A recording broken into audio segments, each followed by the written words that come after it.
পুরীর জগন্নাথ মন্দিরের রহস্যের কথা আমরা হয়তো অনেক শুনেছি, কিন্তু জানি না অনেক অজানা রহস্য সম্পর্কে। চলুন বন্ধুরা, আজকের ভিডিওতে আমরা জেনে নিই এরকমই 7টি অজানা রহস্য সম্পর্কে। প্রথমত, জগন্নাথ মন্দিরকে এমনভাবে বানানো হয়েছে যে সূর্য যে কোনোই অবস্থায় থাকুক না কেন এই মন্দিরের মাটিতে কোনো ছায়া পড়ে না। দ্বিতীয়ত, মন্দিরের বাইরে সমুদ্রের ঢেউয়ের আওয়াজ আসে। মন্দিরে যখনই আপনি ভেতরে প্রবেশ করবেন, ভেতর থেকে কোনো সমুদ্রের ঢেউয়ের আওয়াজ আপনি পাবেন না। সমুদ্র এত কাছাকাছি থাকা সত্ত্বেও এটি কিভাবে সম্ভব, আজও আমাদের কাছে অজানা রহস্য থেকে গেছে।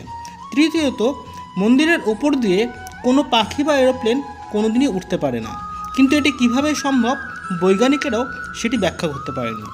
চতুর্থ আশ্চর্যের বিষয়টি হলো মন্দিরের ওপরে থাকা পতাকা। শোনা যায় এটি সবসময় হাওয়ার বিপরীত দিকেই ওড়ে, কিন্তু এইভাবে উল্টো দিকে ঘোরাটা কিভাবে সম্ভব বিজ্ঞান তা আজও কোনো ব্যাখ্যা করতে পারেনি। পঞ্চম রহস্যটি হলো মন্দিরের ওপরে থাকা সুদর্শন চক্র।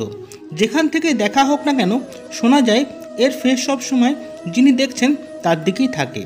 হিন্দু ধর্ম ছাড়া অন্য ধর্মের কোনো মানুষকে ভেতরে প্রবেশ করতে দেওয়া হয় না, কিন্তু কেউ যদি চান এই মন্দিরে দর্শন করতে, বলা হয় সুদর্শন চক্র যদি আপনি দর্শন করেন জগন্নাথ দেবের দর্শনের সমান পুণ্য এতে অর্জন করা যায়।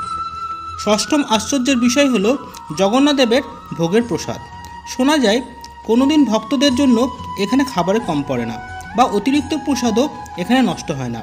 জগন্নাথ দেব খুব খেতে ভালোবাসেন বলে ওনাকে বলা হয় ইটিং গড। পৃথিবীর সবথেকে বড় রান্নাঘর এখানেই অবস্থিত, কিন্তু এখানে আশ্চর্য হলো এখানে রান্নার পদ্ধতি। 7টি মাটির বাসন একটির ওপর একটি রেখে এখানে রান্না করা হয়।